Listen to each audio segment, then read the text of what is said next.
Allah wabarakatuh. Nggih, monggo.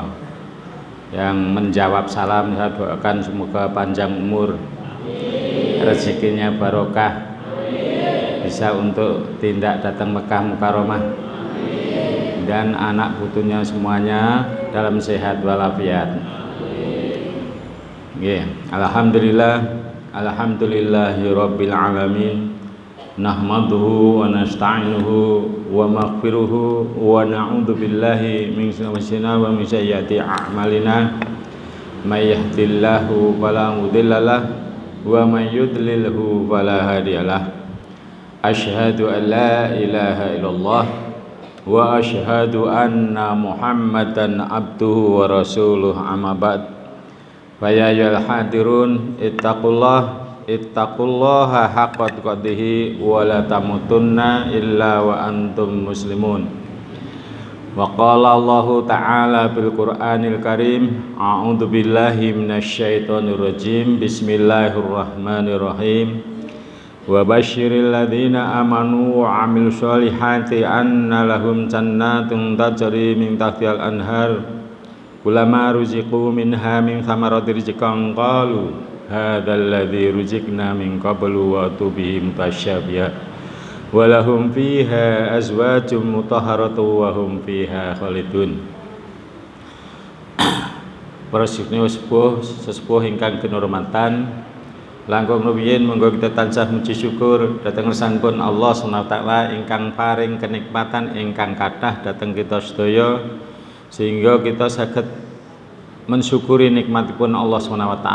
Syukur kanthi lisan menika ucapan alhamdulillahirabbil alamin. Syukur kanthi perbuatan menika ngginakaken sedaya peparingipun Allah SWT dhateng kita gunakaken kangge taat dhateng Allah SWT. Para sedaya manungsa duwe cita-cita ingkang sami. Nggih, cita-citane iki urip ning alam donya kepenak, dahar enak. Nggih, sedaya ingkang dipun sedya keturutan iso poya-poya sumben nek mati masuk surga. Niku cita-citane padha. Sing maksiat barang ya padha, sumben pokoke aku nang kene penak, sumben ning swarga, pengene mati ning swarga. Para rawuh sedaya, nggih. Mila menika nek padha cita-citane piye to? Kuncine swarga apa kudu ngerti. Wong kowe nek arep numpak kendaraan kudu duwe kontak. Ora dikunci ya ora iso mlaku. Arep mlebu omah enek kuncine. Mila menika monggo apa ta kuncine swarga? Nabi ngendika kullu umati yadkhulunal jannah. Kabeh umatku sumben bakal mlebu swarga. Ila man aba kajaba wong sing dok emoh. Lah sinten umpanti Kanjeng Nabi nggih tiyang ingkang purun ngakeni bilih Allah dados Tuhanipun, Nabi Muhammad dados utusanipun. Kanthi ucapan asyhadu alla ilaha illallah wa asyhadu anna Muhammadan abdu wa rasuluh. Kula nyekseni bilih mboten wonten pangeran kasihanipun Allah, lan kula nyekseni bilih Kanjeng Nabi Muhammad sallallahu alaihi wasallam nika utados utusanipun Allah Subhanahu wa taala. Nah ini harus kita pertahankan terus. Maka Allah sebutkan innalladzina qalu rabbunallah tsumastaqamu tatanazzalu alaihimul malaikatu alla takhafu wa la tahzanu wa basyiru bil jannati allati kuntum tu'adun. Nggih. Wong sing ndak ngucap pangeranku hanya Allah. Tsumastaqamu dheweke istiqomah. Istiqomahnya tekan kapan? Istiqomahnya tekan kapan? Nggih menika wala tamutunna illa wa antum muslimun. Tekan niku aja pisan-pisan mati kecuali mati dalam keadaan muslim. Itu sampai di situ. Maka kalau kita itu sudah bisa mempertahankan sampai mati, Dengan keadaan Islam, sungguhlah Allah akan memasukkan orang itu ke surga. Lah surga itu tingkatannya satu, carane mlebu ya beda-beda. Carane mlebu pun ya beda-beda. Nggih, ada sekelompok orang Nabi mengatakan, besok umatku sing mlebu swarga bi ghairi hisab wala adzab ada 70.000. 70.000. Langsung Ukasah ngacung, "Ya Rasulullah, doakan saya supaya termasuk yang 70.000 itu." Kemudian Ukasah didoakan Nabi, "Ya Allah, masukkan Ukasah termasuk 70.000." Kemudian sahabat-sahabat yang lain doa ngacung, "Ya Rasulullah, doakan saya, semuanya ngacung." Kamu semuanya sudah kedahuluan Ukasah. Ya nih. 70.000 kuwi mau sing bigori kisah wala adab. Langsung bleng tanpa adanya pemeriksaan amal. Yang lain kuwi wis kelong. Pasukan Badar yang jumlahnya 213 orang itu. Pasukan Badar ini oleh Nabi walaupun mereka melakukan dosa besar, ini sudah dijamin oleh Nabi masuk surga bighairi hisab. Karena apa? Nabi sudah mengatakan, ya Allah, menangkanlah pasukan Badar ini. Menangkanlah pasukan Badar ini. Kalau ini nanti pasukan ini sampai kalah, sungguhlah engkau tidak akan disembah oleh penduduk bumi. Diulang-ulang terus sampai selendang Rasulullah itu jatuh, dinaikkan lagi, dipasang lagi oleh Abu Bakar As-Siddiq. Nah, setelah itu dilere sampai dilere oleh Abu Bakar, "Ya Rasulullah, sungguhlah Allah sudah mendengar doamu ya Rasulullah, sungguhlah doamu akan dikabulkan karena doa seorang nabi tidak akan ditolak oleh Allah Subhanahu wa taala."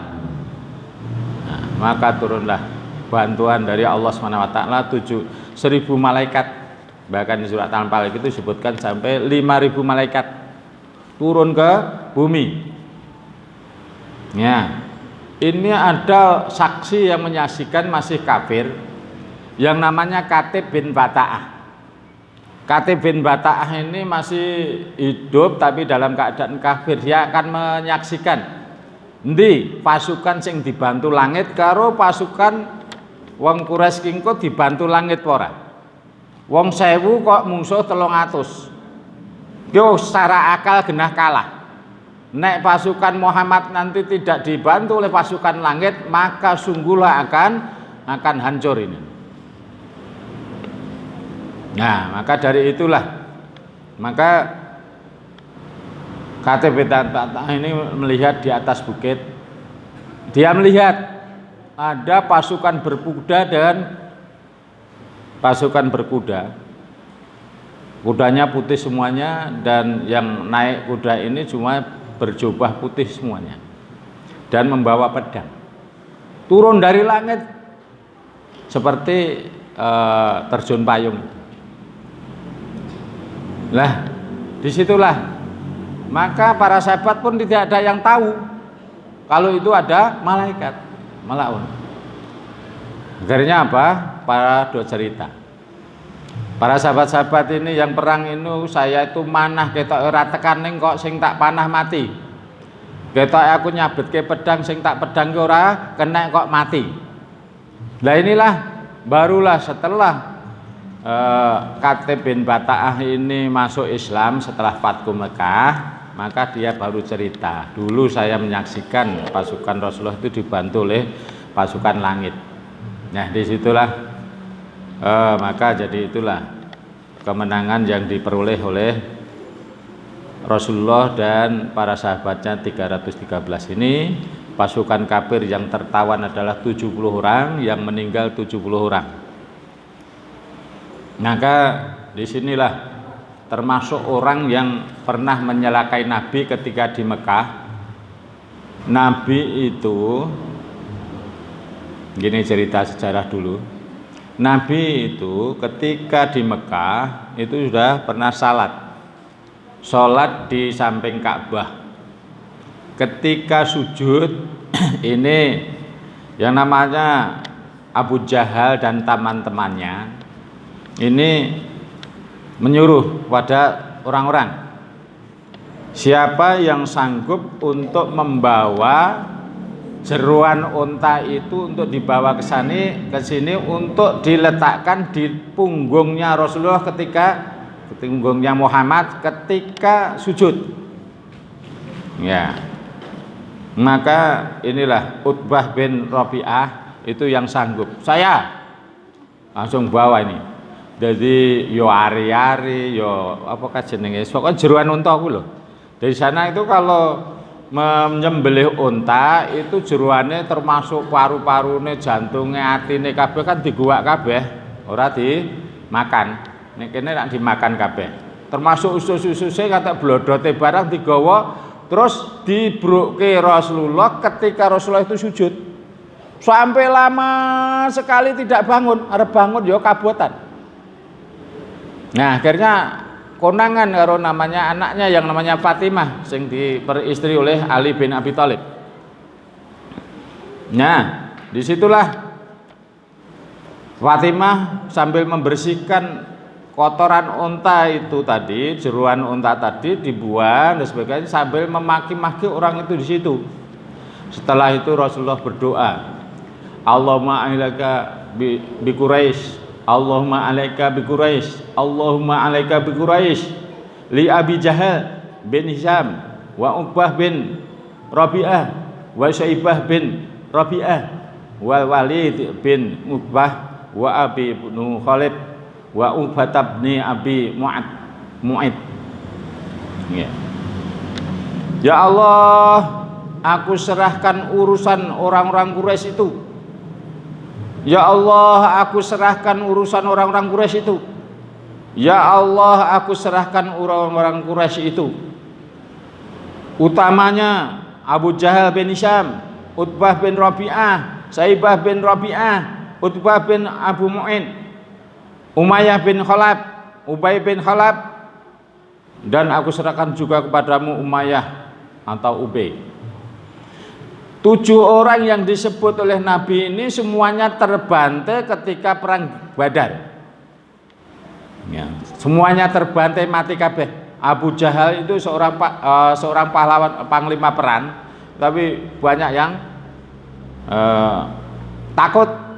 Ada 2 anak kecil tanya kepada Abu Hurairah, nek kene ya Mbah, sing jenenge kok Abu Jahal ini. Ini Abu Jahal. Lho kowe arep ngopo kowe cah cilik cah loro ya kira-kira umurnya 12 sampai 15 tahun lah. Aku akan hadapi Abu Jahal yang pernah menghina Rasulullah. Saya tidak terima. Ini girohnya luar biasa. Kalau seandainya Abu Jahal ini saya akan tantang, aku atau Abu Jahal yang akan meninggal. Muak betul. Kae lho, sing ngundang jaran putih kae jenenge Abu Jahal. Langsung dia lari sebagai anak kecil itu lari untuk mendekati Abu Jahal ini.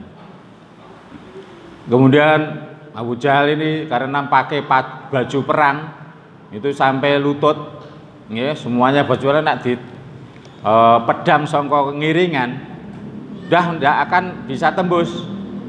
Maka 2 orang ini dengan menyerang dari kanan kiri dengan cara disogoki sehingga darahnya Abu Jahal ini banyak yang berceceran sehingga kehabisan darah sampai mereka jatuh dari kudanya.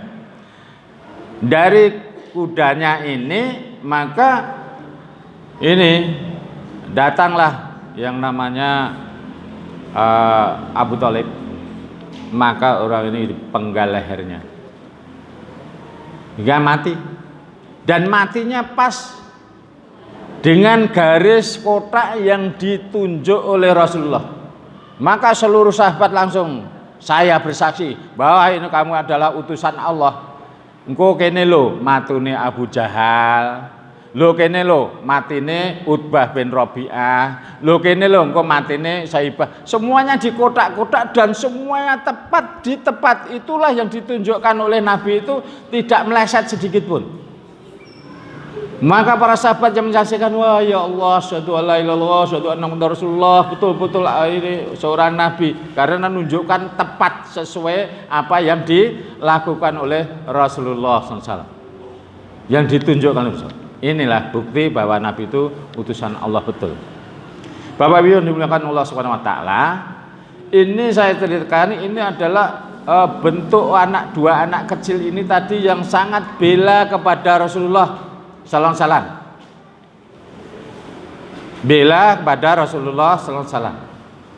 Maka orang yang cinta, siapa yang mencintai aku Nabi, mereka akan masuk surga bersama aku.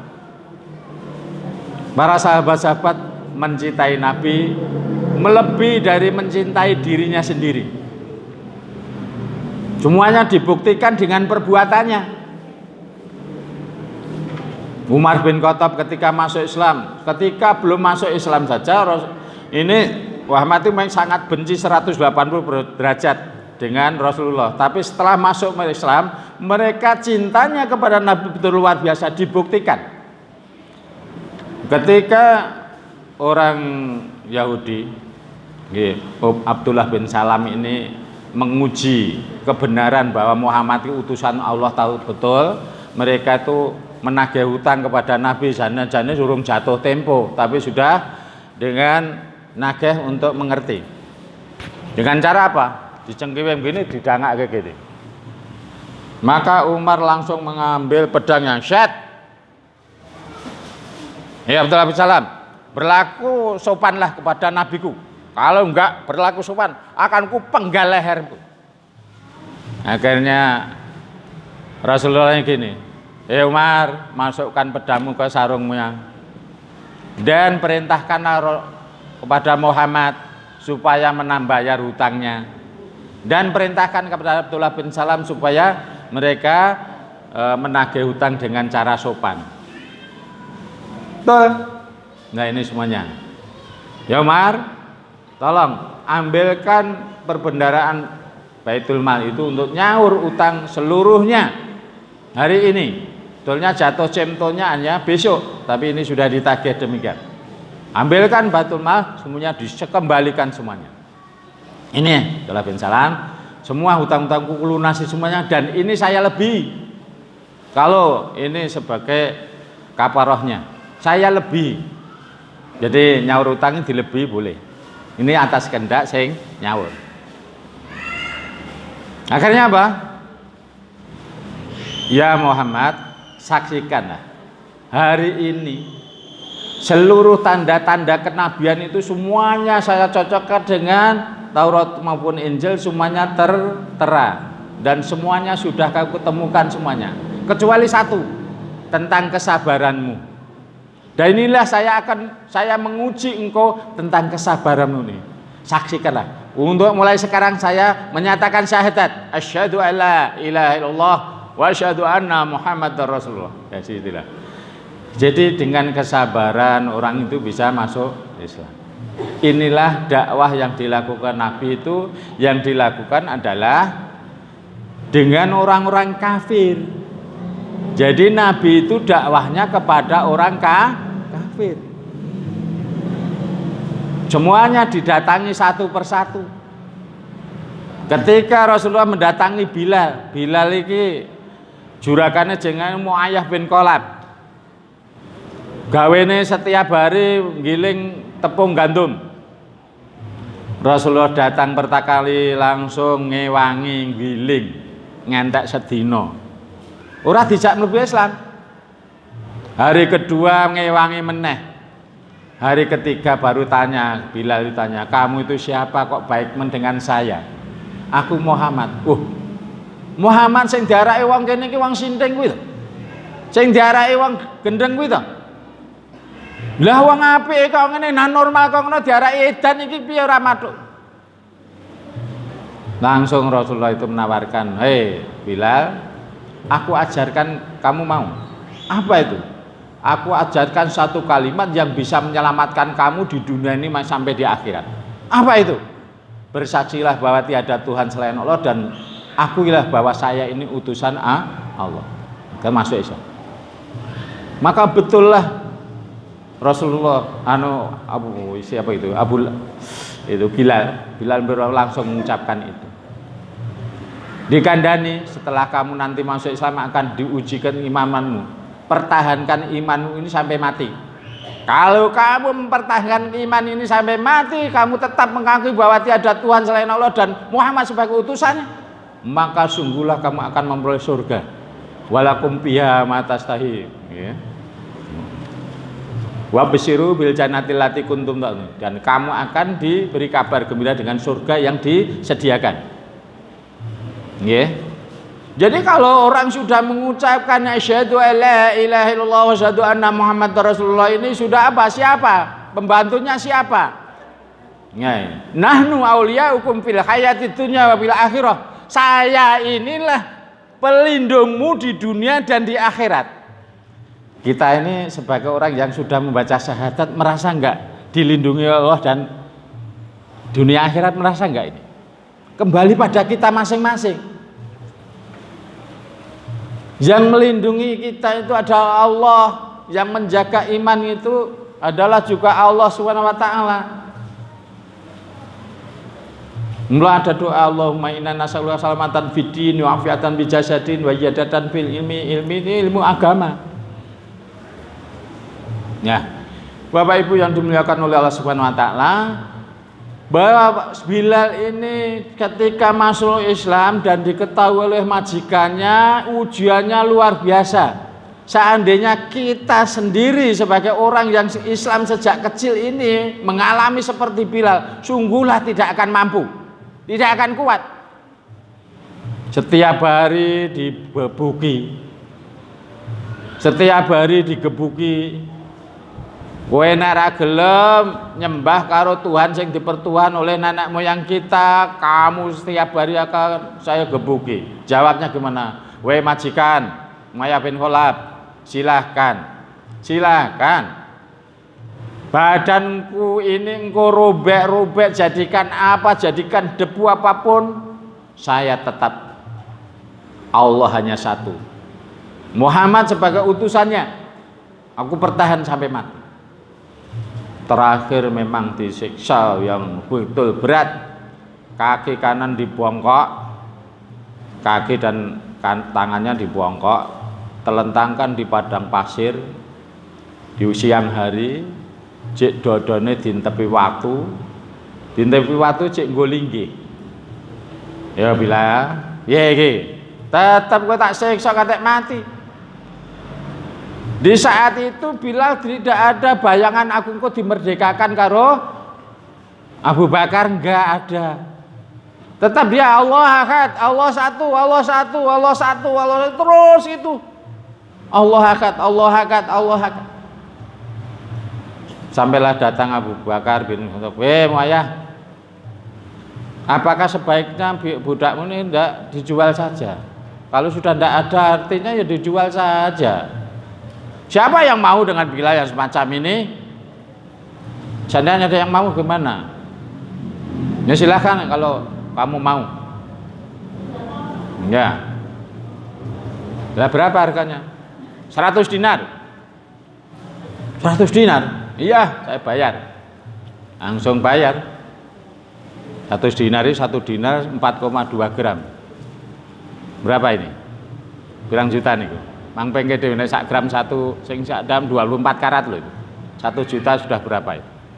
Langsung dibayar oleh Abu Bakar karena Abu Bakar inilah yang terkenal pembebasan budak paling banyak di antara para sahabat. Akhirnya bayar. Berarti bayar malah dinyek. Abu Bakar, wong kaya ngene kok tok tuku 100 dinar, iki mau tok jaluk tak keke. Nggo apa arepan?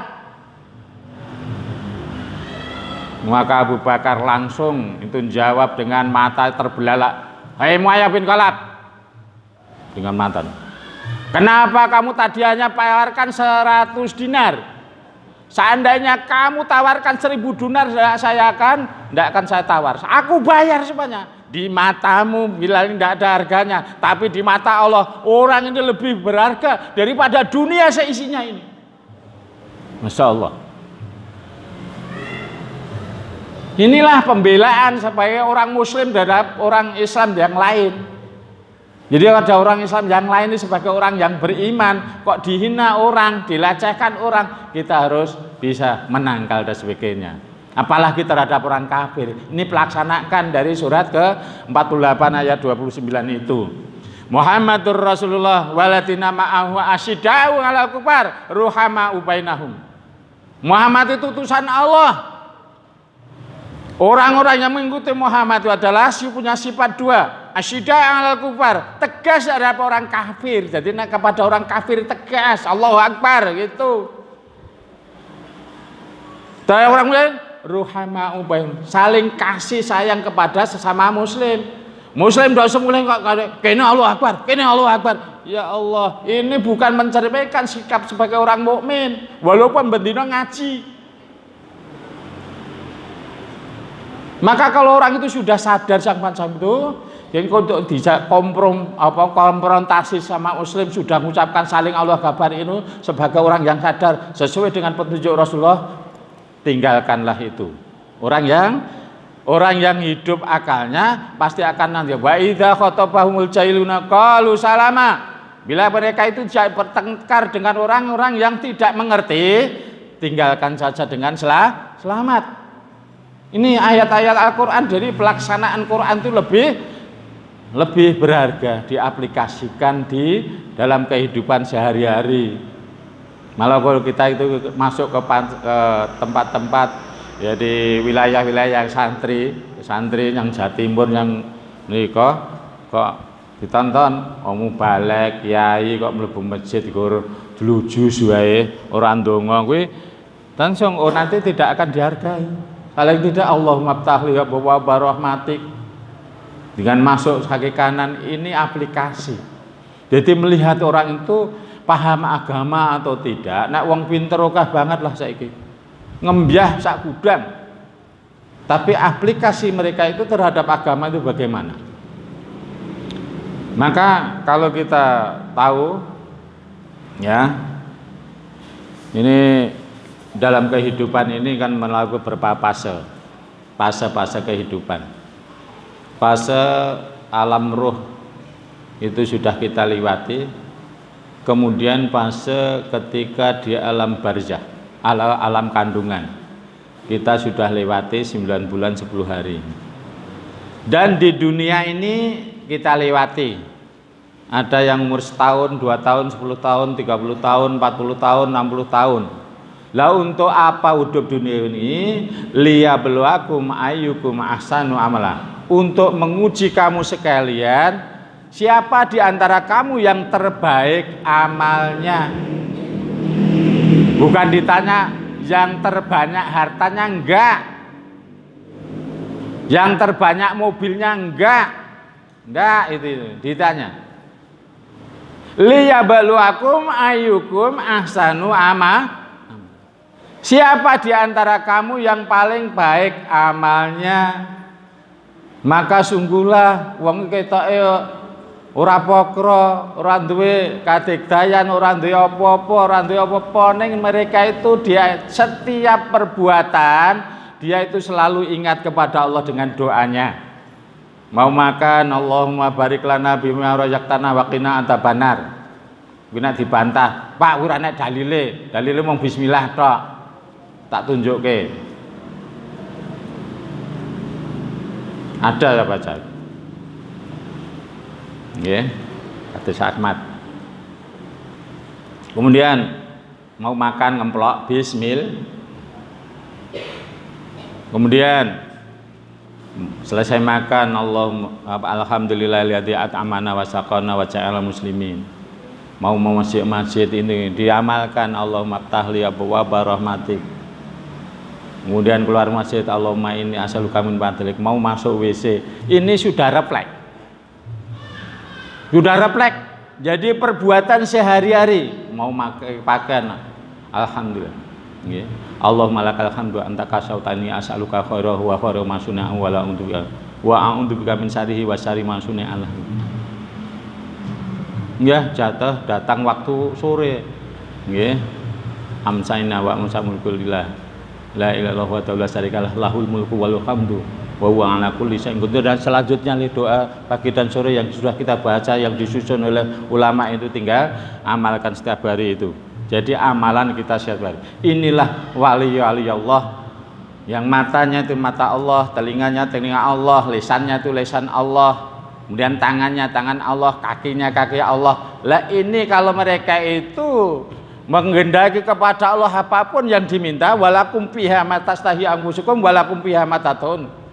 Nggih, apa yang jadi kehendak hati akan dipenuhi oleh Allah, apa yang disuwun akan dikabulkan oleh Allah Subhanahu wa taala. Inilah orang yang istiqomah imannya itu di situ. Iman yang istiqomah di situlah. Setiap hari mereka selalu bergantung kepada Allah. Baik itu naik kendaraan, ya. Naik kendaraan pun ingat kepada Allah Subhanahu wa taala. Subhanalladzi sakhkhara lana hadza wa ma kunna lahu muqrinin wa inna ilaihi rabbina lamunqalibun. Ya itu. Terus kita mau mangkat gas itu bismillahirrahmanirrahim Allah la haula wala quwata illa billah.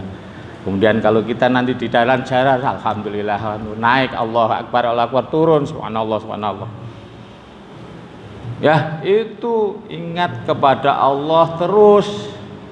Lah kalau di jalan tuh baca Quran boleh enggak? Boleh, yang dihafalkan. Tabarakalladzi biyadil mulku wa huwa ala kulli syai'in qadir alladzi khalaqal mauta wal hayata liyab. Lah ini dibaca. Ada dalam hadis. Di dalam Quran ada 30 ayat yang akan berikan syafaat kepada pembacanya. Maksudnya yang hafal. Alhamdulillah di Masjid Qonitat sudah dibina oleh beliau Ustadz Mah Helmi Mubarak sehingga banyak yang hafal. Bapak-bapak dong hafal dong. Dia hafal kayak ini. Karena ini ketika di alam kubur nanti surat Al-Muluk niki, surat ke-67 ini akan menjelma jadi makhluk, akan bertanya akan mencegah malaikat mungkar nakir yang bentuknya serem itu akan dicegah. Hei malaikat, kamu kesini mau apa? Wah, aku arep ngebuki wong iki. Weh, apa kowe wani? Arep ngebuki kalamullah. Wong iki, aku iki lho. Kalamullah. Tabarakallah. Apa kowe wani karo Gusti Allah? Karena apa? Allah namping ngono.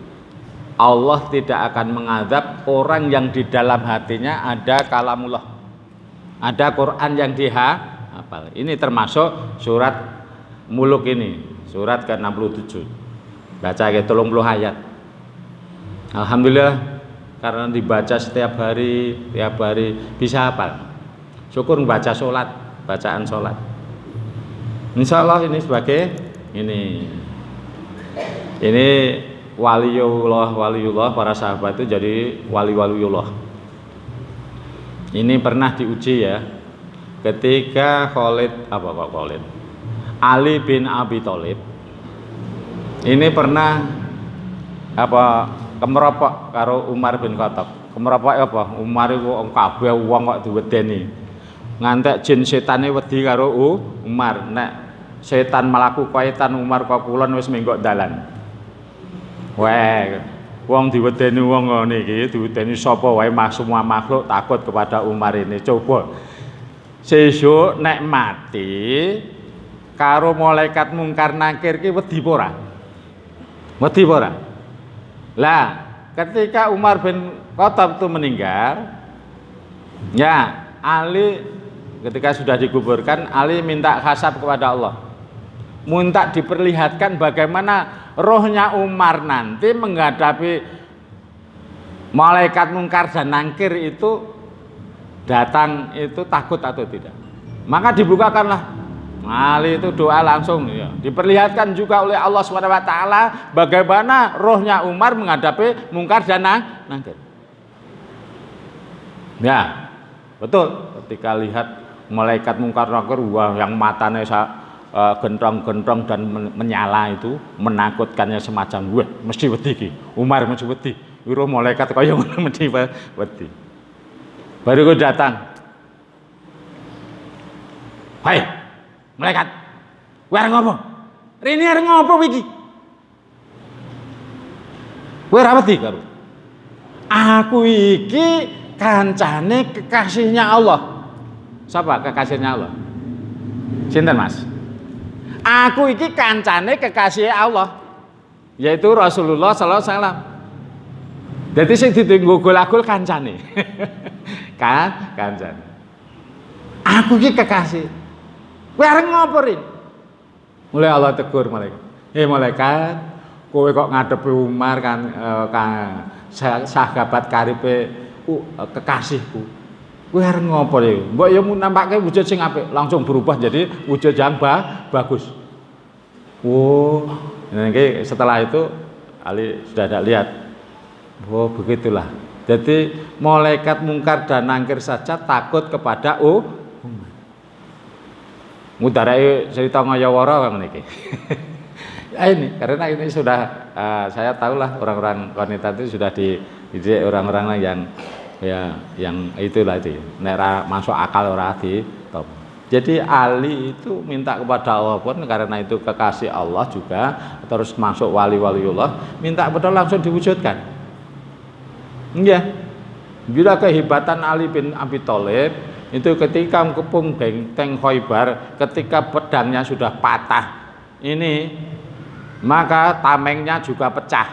Pedangnya patah, tamengnya pecah. Mereka berlindung dengan apa? Maka pintu benteng ini ambil langsung diambil sebagai tamengnya sehingga pasukan Islam bisa masuk ke dalam benteng sehingga mengalahkan musuh. Nah setelah perang selesai musuh bisa kalahkan ini daun pintu yang digunakan oleh Ali bin Abi Thalib sebagai tameng tadi diangkat wong telulas ra kuat. Ini wujud karomah.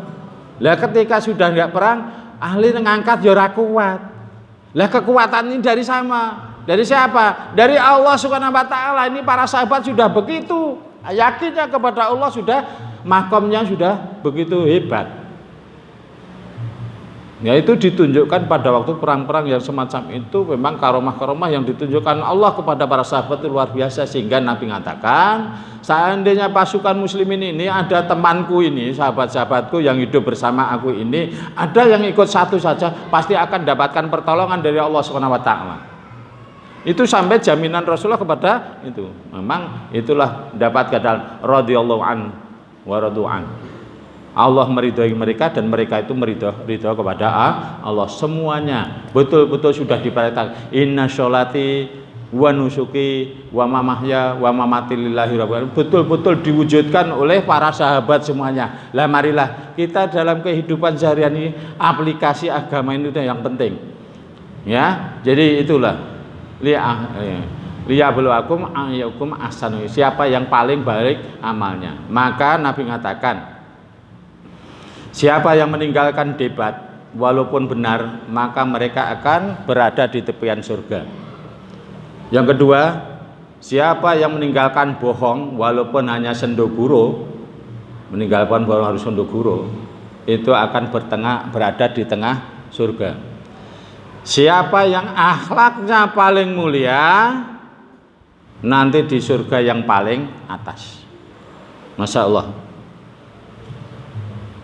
Nah maka dari itulah akhlak itu yang paling penting. Bagaimana itu kepada orang tua, bagaimana kita kepada sesama muslim, bagaimana kita kepada orang yang berlainan agama. Tunjukkanlah akhlak-akhlak yang baik dimanapun tempat.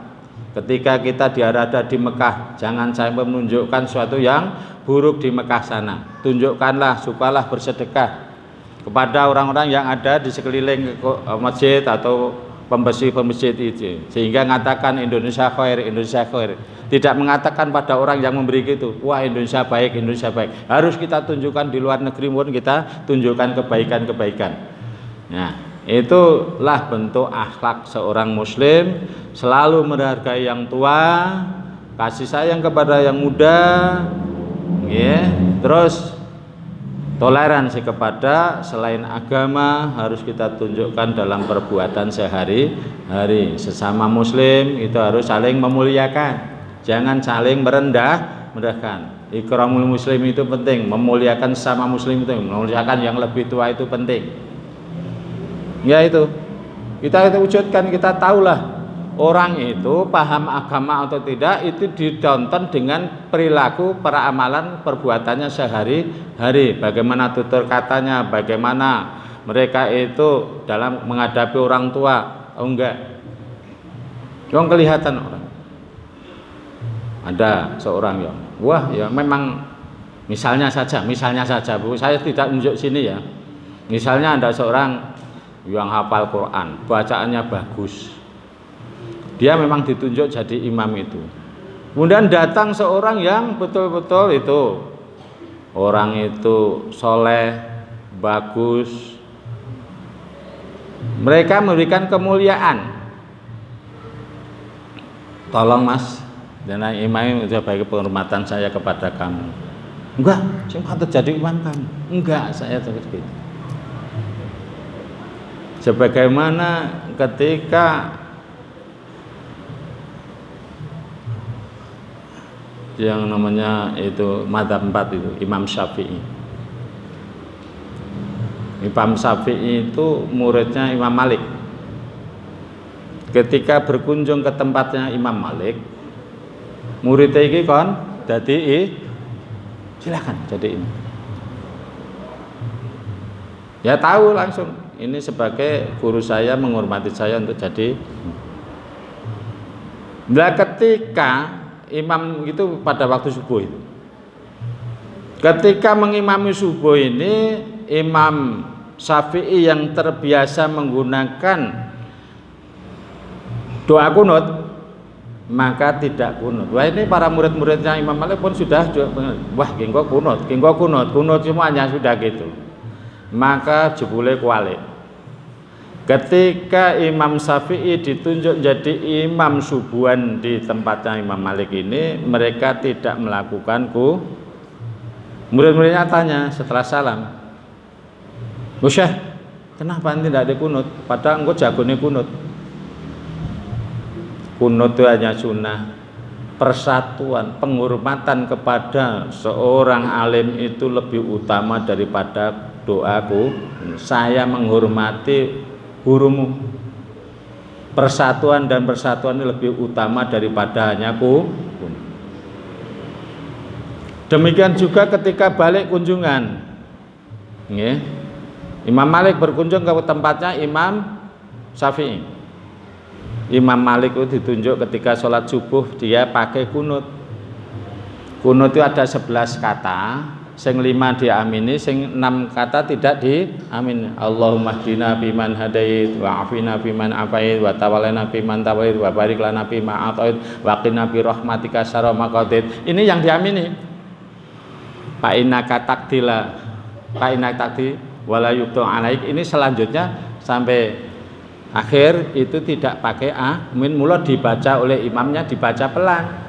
Nah dibaca banter kudu amin, amin. Lah ini karakter ya. Lah kok iso kadang. Maka saya pun kalau ngimami di tempatnya orang-orang yang kunut, saya pakai kunut. Kalau di situ tidak ada pakai kunut ya enggak. Jadi kunut dan kunut ini tidak usah dipermasalahkan saja. Ini sudah ditunjukkan oleh imam-imam besar kita pada saat itu. Jadi Imam Malik pun ketika berada di Imam Syafi'i untuk sholat subuh pakai kunut juga, tidak masalah sekarang ini, bukan ciri, bukan nak kunut NU, bukan. Udah sejak dulu sebelum NU itu datang itu sudah ada kunut, ya. Bahkan Imam Syafi'i sendiri kalau kunut itu tidak dibaca, itu suruh sujud sahwi. Begitu menganjurkan pada murid-muridnya, bukan di tempatnya Imam Malik ini tadi. Imam Hanafi dan Hambali nek lupa orang waca kunut diwaca kena ora kena, nek lupa rasa sujud. Oh itu dari perbedaan mazhab yang semacam itu sehingga kita itu wawasan kita itu luas, tidak mudah untuk kita itu saling menghujat dan saling menyalahkan. Jangan. Ilmu itu orang yang pinter di atasnya masih ada. Ya. Di atasnya masih ada yang lebih pintar. Kalau tahu pintar seperti Musa alaihissalam. Nabi Musa alaihissalam pernah ini ditanya oleh murid-muridnya atau Bani Israel. Ya Musa, siapa penduduk dunia ini yang paling pandai? Oh saya, selain saya itu tidak ada. Wah percaya itu. Langsung ditegur oleh Allah Subhanahu Wa Taala, ya Musa, di sana masih orang yang ada yang lebih soleh daripada kamu. Siapa? Siapa ya Allah? Tunjukkan saya akan ketemu orang yang lebih soleh itu. Ya wes, iki kowe numpak perahu kuwi karo nggawa bekal ikan kuwi siji kuwi. Bekal kuwi. Engko nek ngantek ikan kuwi mencolot saka panggonane, kowe akan ketemu orang yang kutunjuk itu. Tuh ngurusi rantai itulah nanti dibaca sendiri di surat Kahfi itu sampai Nabi Musa itu ketemu yang namanya Khidir. Ketika diuji 3 perbuatan saja itu Musa sudah tunduk. Aku ditunjukkan oleh Allah ya Tuhan, ya Syekh Khidir, yang Nabi Khidir. Saya ditunjukkan Allah untuk ketemu kamu untuk mencari ilmu yang ada padamu. Apa kowe kuat Musa? Kowe arep melu aku apa kowe kuat? Walah, cengkanen aku wong paling sabar, wong paling sing kuat. Wong sak donya iki paling kuat aku. Udah sombongnya luar biasa. Sombongnya boleh. Sombong apa? Sombong nyombongi wong sombong. Itu yang dibolehkan ini sombong menyombongi wong sombong. Ndak akan kuat kamu. Ya buktikan saja. Buktikan ya wes. Ning syaratnya siji. Kowe melu aku ngilmu apa ngangsu kawruh karo aku ora kena siji. Ora kena takok sadurunge tak terangke. Engko bakal tak ituruke ilmu-ilmu hikmah yang kamu sendiri tidak akan sanggup untuk mengikutinya. Ya apa itu? Yo, ya wes, saiki numpak perahu iki. Yo. Matane penuh dan sebagainya. Kemudian Khidir iki mbolongi perahu iki. Bolongi. Langsung ditegur Musa. Musa ya gini. Weh, kamu akan menenggelamkan seluruh yang ada di kapal ini ya. Kalau ini nanti bocor akan tenggelam. Aku sudah katakan kepadamu, kamu tidak boleh menanyakan apa yang kuperbuat. Gimana kamu tadi? Oh iya, saya mohon maaf, ini adalah saya lupa. Ya wes, tak maafkan.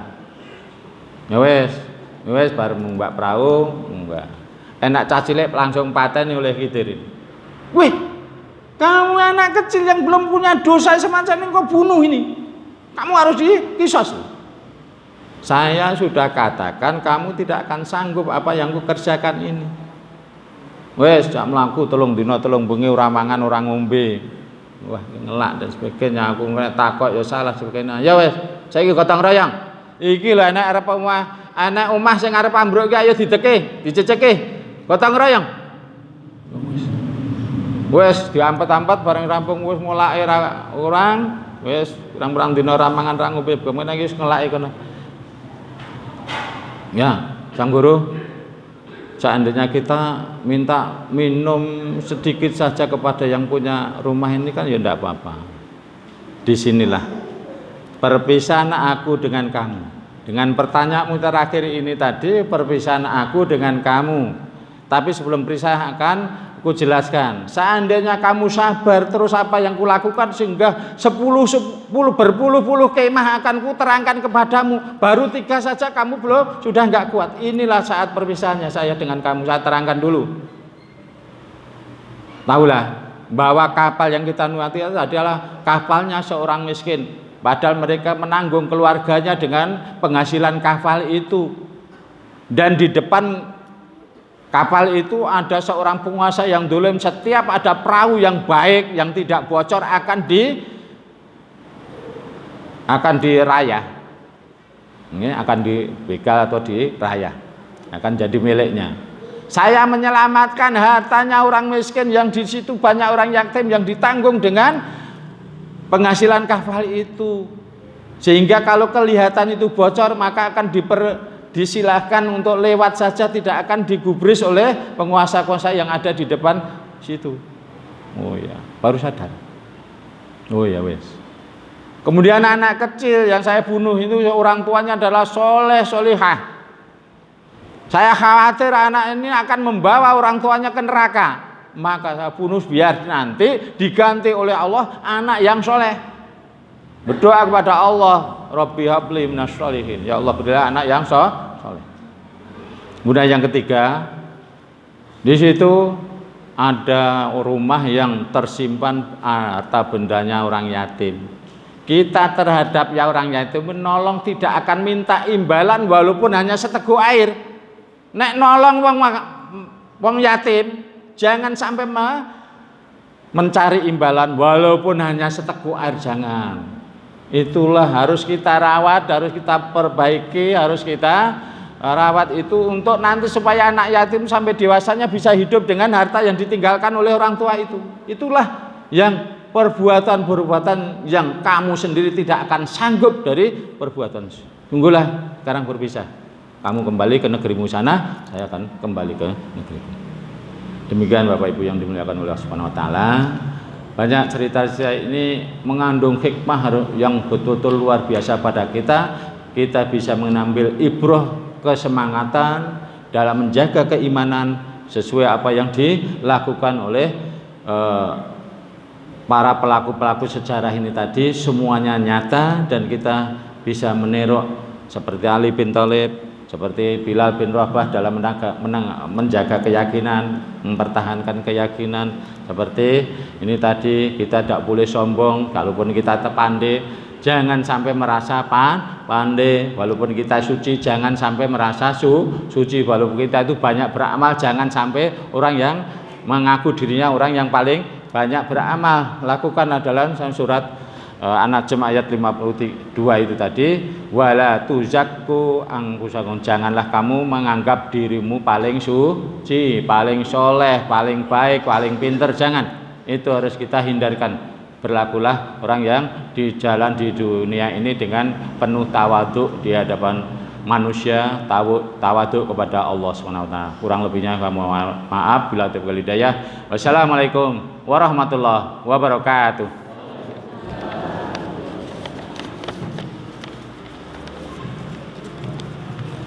Terima kasih kepada